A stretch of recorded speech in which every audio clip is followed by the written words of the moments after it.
Sejam bem-vindos aos Quadrinhos a Mais. Eu sou Mishima e hoje eu vou falar para vocês sobre dois quadrinhos do mestre Alan Moore: A Balada de Raylo Jones e V de Vingança.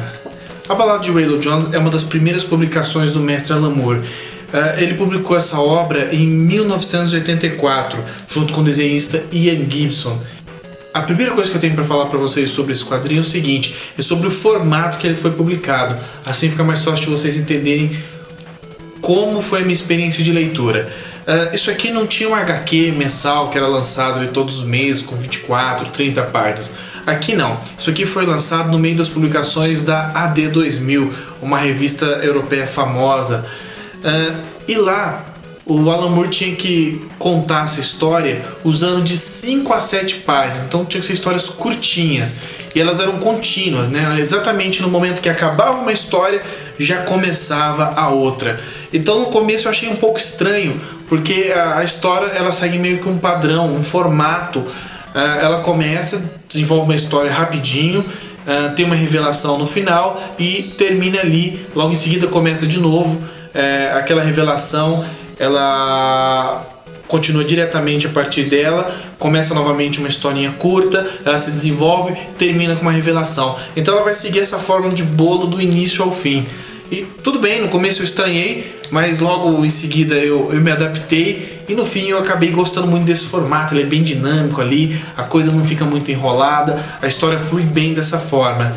E A Balada de Raylo Jones é uma história basicamente a história da vida, né, de Raylo Jones, ali da sua adolescência até mais ou menos ela se tornar uma mulher madura, né, não vai até o fim da vida dela exatamente, mas sim até ela se tornar uma mulher madura com 30 e poucos anos. E o Alan Moore conta essa história sem pressa, e isso é uma coisa bem diferente do que a gente está acostumado.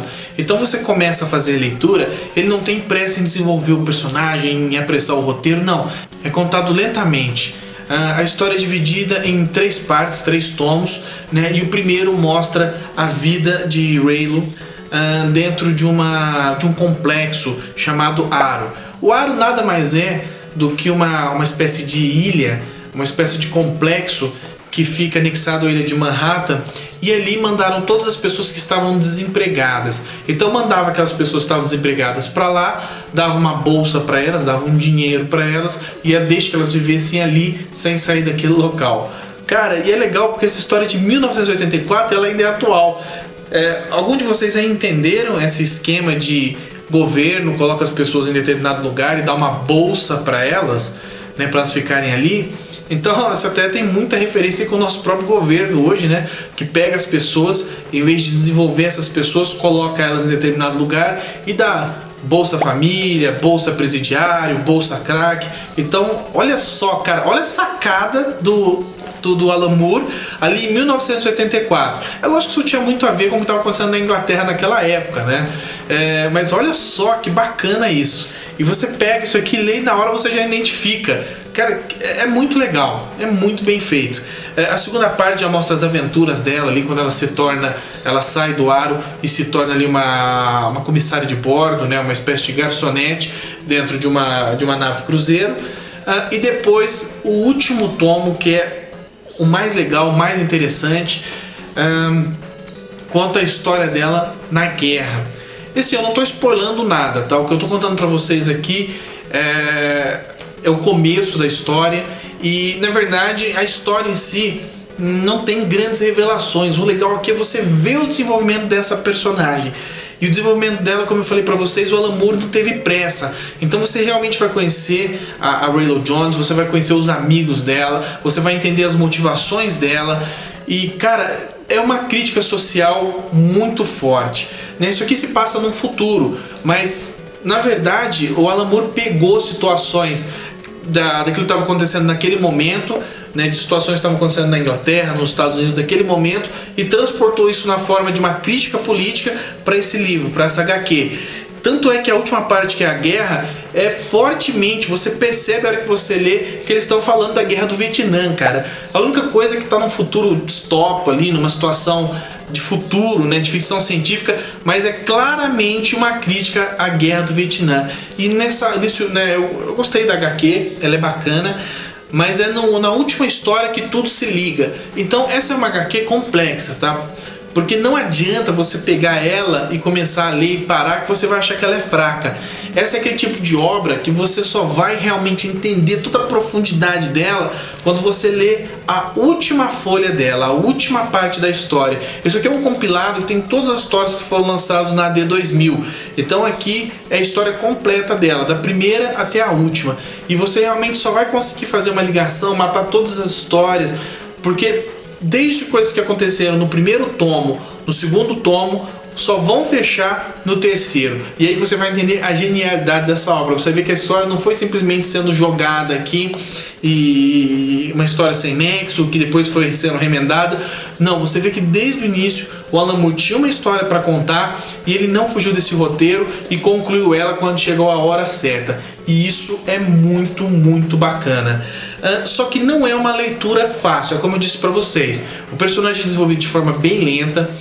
Você tem que ler a HQ inteira para entender tudo que o Alan Moore quer passar. Se você ler só o primeiro tomo, você vai achar que é uma história lenta, que pouca coisa acontece, que os personagens não têm profundidade. Então você tem que ler inteiro para poder entender. Não adianta ler parcialmente. Segunda coisa que pode dificultar um pouco a sua leitura se você é um leitor novo de quadrinhos: o formato. Como eu disse para vocês, são histórias curtinhas de 5 páginas e elas continuam exatamente da onde parou. Então você pode sentir um pouco de dificuldade com isso também. Mas isso é só uma questão de adaptação. Com pouco tempo você se adapta e aí você vai achar super dinâmico, super interessante. Outra coisa, não adianta você ler com pressa. Você tem que tentar pegar as referências. E no final aqui, na última história, é uns poucos momentos em que realmente você sente o ar de ficção científica aqui nessa história. Porque como eu falei para vocês, na maior parte do tempo você sente que são coisas que estavam acontecendo naquele momento e que o Alan Moore transporta isso para o futuro, para dizer que é uma história de ficção científica. Mas no final ele cria uma jogada ali com espaço-tempo para poder explicar como que é a reação das pessoas que foram para a guerra e voltaram, que é sensacional. Uma história de um portal. É a melhor parte da HQ para mim. Um ponto negativo para mim nessa HQ é a arte do Ian Gibson. Tá? A história é toda em preto e branco, toda desenhada em preto e branco, e o desenho é bom, só que tem um probleminha. 90% dos personagens são mulheres. E o Ian Gibson, ele vai mudando ali o desenho do personagem conforme ele vai envelhecendo, vai mudando o cabelo do personagem, o rosto. E como são todas mulheres e ele desenha todas muito parecidas, tem momentos que isso gera uma certa dificuldade na leitura. Você tem que ler uns 2, 3 balões para você saber quem é o personagem que está falando ali no foco. Se você tentar ler diretamente, você vai ficar, o que está falando? É a Raylo, uma das amigas dela? O que está acontecendo? Então, o desenho do Ian Gibson, para mim, nessa HQ, deixou a desejar. E o fato de ela ser preto e branco não ajuda. Então em muitos momentos você vai ter que ler um pouquinho para saber quem está falando. Fora isso, é uma excelente HQ, extremamente recomendado. Se você é fã do Alan Moore, cara, não perde. Isso aqui é um ensaio para o que viria a ser o Watchmen, para que viria a ser V de Vingança. Você já percebe os traços, você já percebe aquela característica que é gerar essas grandes obras, e vale muito a pena ser lido. Agora, se você não tem esse hábito de leituras mais complexas em termos de narrativa, histórias que demoram um pouco a desenvolver, você pode se sentir um pouco frustrado com essa história. Então não recomendo aí se você tem muita pressa, se você gosta de leituras mais dinâmicas. Aqui, pressa não é um fator para você apreciar essa obra. Você tem que ter calma e ler de forma bem pausada, com muita tranquilidade, para você conseguir entender tudo. E depois nós temos aí, considerado por muitos, a obra máxima de Alan Moore, V de Vingança. Cara, é difícil descrever V de Vingança. Aqui, o Alan Moore e o David Lloyd, eles criam uma história que está muito, muito à frente do seu tempo. Quando ela foi escrita, ela falava de um mundo, de um futuro, onde o governo ele era fascista e ele dominava, ele controlava todo mundo através de câmeras. Então as pessoas não tinham liberdade. E é interessante a gente ver as câmeras em todos os lugares e tudo sendo monitorado e ninguém tem liberdade de expressão. E parece muito com o que está acontecendo hoje, sabe, com a questão da internet, a tentativa do governo de dominar e de controlar aquilo. A gente percebe hoje que a internet, que era meio livre, a gente podia se expressar, já não é mais assim, né? Você tem que tomar muito cuidado com o que acontece ali, porque está tudo sendo monitorado. E hoje, a gente percebe que o Alan Moore viu algo assim há muito tempo atrás, muito antes da internet ser um boom e estar disponível para todo mundo. E aqui nós temos a história do V, né, que nada mais é do que ele é apresentado, né, ele é visto pelo governo como terrorista, mas na verdade ele é um idealista, né, ele tem um ideal ali, ele quer que as pessoas sejam livres, então ele defende a anarquia.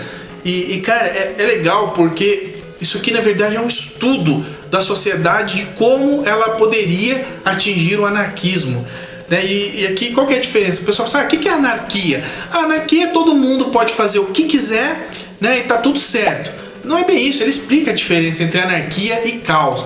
Então, em determinado momento aqui, o pessoal tá roubando, quebrando tudo. Aí a Eve, né, que é uma das personagens principais aqui da história, que é a moça que o V escolhe para treinar e para continuar a sua missão. A Eve fala, olha, você queria era isso mesmo, essa destruição, essa bagunça? E ele fala, não, eu queria o anarquismo. Isso aí não é anarquismo, isso aí é caos. Isso aí é um degrau antes do anarquismo, né? A diferença entre o caos e o anarquismo é que o caos, todo mundo faz o que quiser e não importa o outro, né? Foda-se o outro. O que a gente quer é tocar o puteiro, destruir tudo. Enquanto que no anarquismo a pessoa é livre e ela tem a responsabilidade e sabe que a liberdade dela, ela é livre para fazer o que quiser, desde que não interfira, desde que não atrapalhe outras pessoas, desde que não interfira na vida da sociedade. Então a pessoa é livre, desde que ela não dificulte a vida de outras pessoas. E aqui, nesse governo, tem várias situações, várias coisas que acontecem que chamam a atenção, né? Ele, por exemplo, trata o governo, ele funciona como se fosse o corpo humano, né? Passando aquela impressão de que a perfeição seria como se todos os membros da sociedade fossem monitorados e controlados como corpo humano. Então tem a polícia, que é o dedo, né? Tem o governo ali, o centro, que é onde tem toda a observação, onde se vê tudo, que é a cabeça. Então a gente tem um programa de rádio famoso aqui, que é a Voz, né? A Voz do Destino.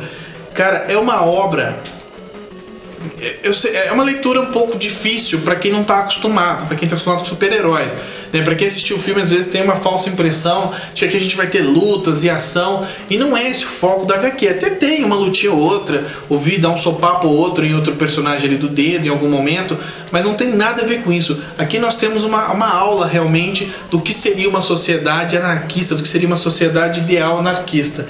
E é muito, muito recomendado, tá? Mesmo que você não goste desse tipo de obra, vale a pena você dar uma conferida. Isso aqui é uma porta de entrada para você passar a ler HQs um pouco mais adultas, um pouco mais sofisticadas, que eu costumo dizer o seguinte, quando você lê uma HQ de super-herói é algo bacana, é algo legal, mas normalmente quando você lê algo desse tipo, é uma coisa que vai te tornar uma pessoa melhor, né? Vai fazer você refletir sobre a sociedade, sobre a sua responsabilidade na sociedade, sobre por que você age de tal forma ou por que você não age de tal forma, e ela vai te tornar, de certa forma, uma pessoa melhor. Então, não que HQ super-heróis também não tragam valores interessantes, né? Como a amizade, né? A honra, mas aqui, cara, é uma coisa mais palpável, uma coisa mais realista. Então, essa é aquele tipo de obra que vai te tornar uma pessoa melhor. Para vocês terem uma ideia do poder dessa obra, né, hoje nós temos aí vários movimentos pelo mundo, né, toda vez que uma pessoa fala sobre um ideal, normalmente se usa as máscaras, né, que a gente vê no filme. Tudo bem que a maioria dessas pessoas estão influenciadas mais pelo filme do que necessariamente pela HQ, e eu posso garantir para vocês que a HQ é infinitamente melhor que o filme. Mas Mishima, é sempre assim, cara, todo mundo fala que a HQ e o livro é muito melhor que o filme, tá? Eu vou explicar pra vocês por que a HQ é melhor que o filme. Porque no filme, no final, eles passam uma ideia de que a solução para o mundo seria aquela união das pessoas em busca de um objetivo comum, em busca da liberdade. Ok, tudo bem, mas pô, isso é uma coisa batida que a gente sabe que não funciona, que não é assim. Quando a gente tá numa situação de caos, as pessoas não vão se unir. A gente já viu, né?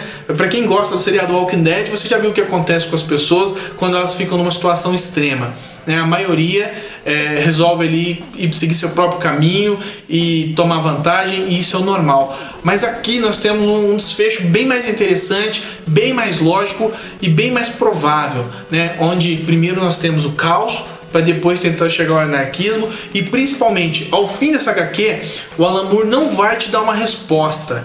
A HQ não te dá essa resposta, ela só te faz pensar. Então é uma obra que eu recomendo demais. V de Vingança, o pessoal fica em dúvida aí, qual que é melhor, V de Vingança ou Watchmen? Cara, é difícil escolher, são duas obras sensacionais. Pessoal, espero que vocês tenham gostado desse vídeo.